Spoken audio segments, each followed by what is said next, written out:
ایک یتیم نوجوان اپنی شکایت لیے بارگاہ رسالت عزت مآب صلی اللہ علیہ وآلہ وسلم میں حاضر خدمت ہوا۔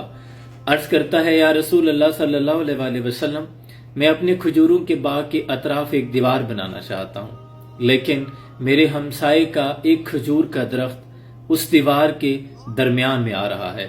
میں نے اپنے ہمسائے سے یہ گزارش بھی کی ہے کہ وہ اپنا کھجور کا یہ درخت مجھے ہدیہ کر دے تاکہ میں دیوار سیدھی بنا سکوں، لیکن اس نے انکار کر دیا۔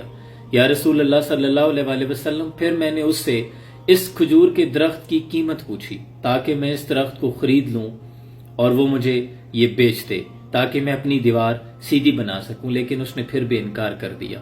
مصطفیٰ کریم آقا صلی اللہ علیہ وآلہ وسلم نے اس شخص کو بلا بھیجا۔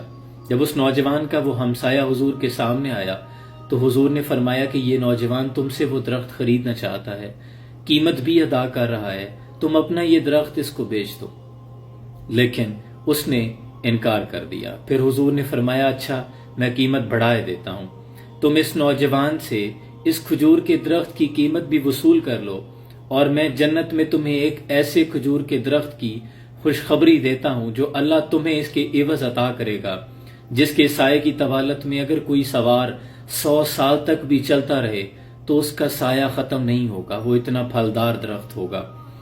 اتنی بڑی آفر تھی، اتنی بڑی پیشکش حضور نے کر دی کہ تمام صحابہ جو مجلس میں بیٹھے تھے وہ خوشی سے ان کی آنکھیں بھر آئی تھی کہ کاش کوئی ایسا درخت ہمیں عطا ہو جائے۔ صحابہ تو طاق میں رہتے تھے، لیکن وائے قسمت کی دنیا داری کے لالچ اور طمع میں آ کر اس شخص نے اس پیشکش کو بھی ٹھکرا دیا اور وہ درخت بیچنے سے انکار کر دیا۔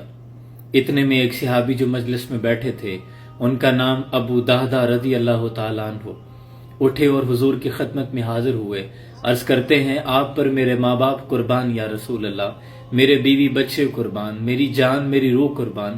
حضور، اگر یہ درخت میں خرید کے آپ کی خدمت میں پیش کر دوں تو کیا مجھے بھی جنت میں ایک ایسا درخت عطا کر دیا جائے گا؟ تو حضور نے فرمایا، جی ہاں، کیوں نہیں۔ یہ کہہ کر ابو دہدہ نے اپنا رخ اس نوجوان کے ہمسائے کی جانب موڑا اور اسے کہا کہ مجھے جانتے ہو؟ کہنے لگا کہ ہاں، آپ کا نام ابو دہدہ ہے، آپ کو کون نہیں جانتا؟ کہا میرے باغ کے بارے میں جانتے ہو؟ وہ شخص کہنے لگا، ہاں، آپ کے باغ کے بارے میں کون نہیں جانتا؟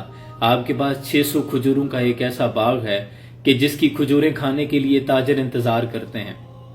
ابو دہدہ کے پاس ایک ایسا باغ تھا جس کے اندر 600 کھجوروں کے درخت تھے اور اپنے چشمے تھے جس کے اندر، اور اطراف میں ایک دیوار بڑی خوبصورت، اندر اپنا ایک محل نما عالیشان گھر بھی تھا۔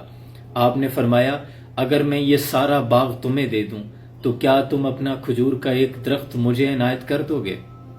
قربان یا رسول اللہ، بے خطر کود پڑا آتش نمرود میں عشق، عقل ہے محو تماشائے لب بام ابھی، یہ تو پھر عشق کے سودے ہیں، تو سا تو کوئی نادان بھی نہ ہو کر کے عشق جو کہتا ہے کہ اب نقصان بھی نہ ہو۔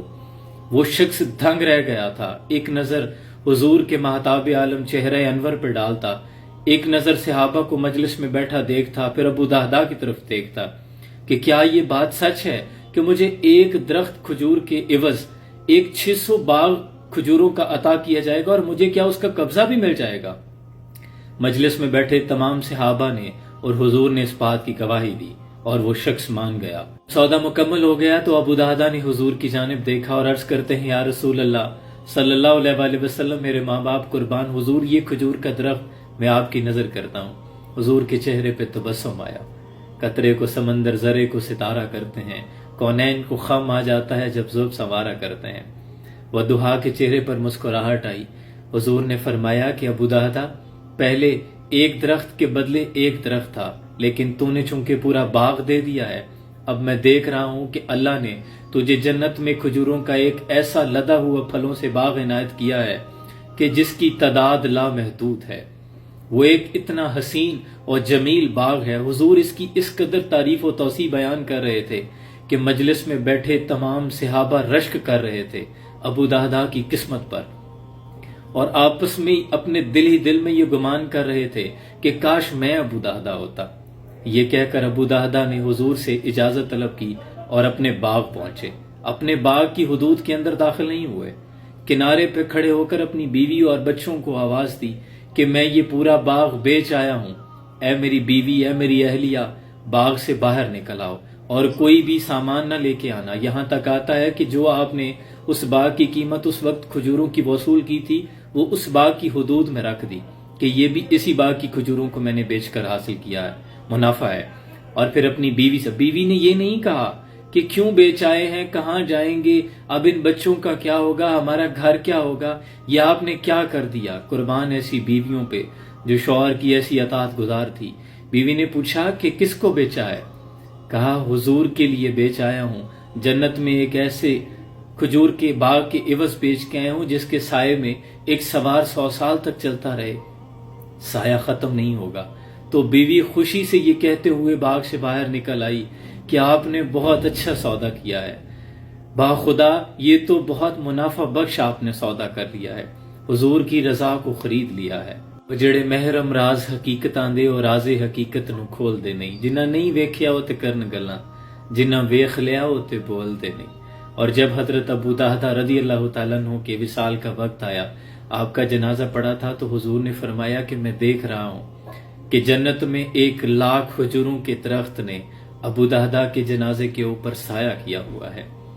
کیا قسمت پائی ابو دہدہ رضی اللہ تعالیٰ عنہ نے. تو یہ ہے رضا کے لیے سودا کرنا. ہم تو دنیا کی چند رنگینیوں میں چند پیسوں کی خاطر اپنا ایمان بیچ دیتے ہیں. یہ تھے وہ لوگ جنہیں اللہ نے کہا کہ میں راضی ہوں, رضی اللہ تعالی رضوان اللہ اجمعین, جن پر اللہ راضی ہے. یہ مقام بھی بڑا مقام ہے, راضی برضا ہو جانا. سلام پہنچے.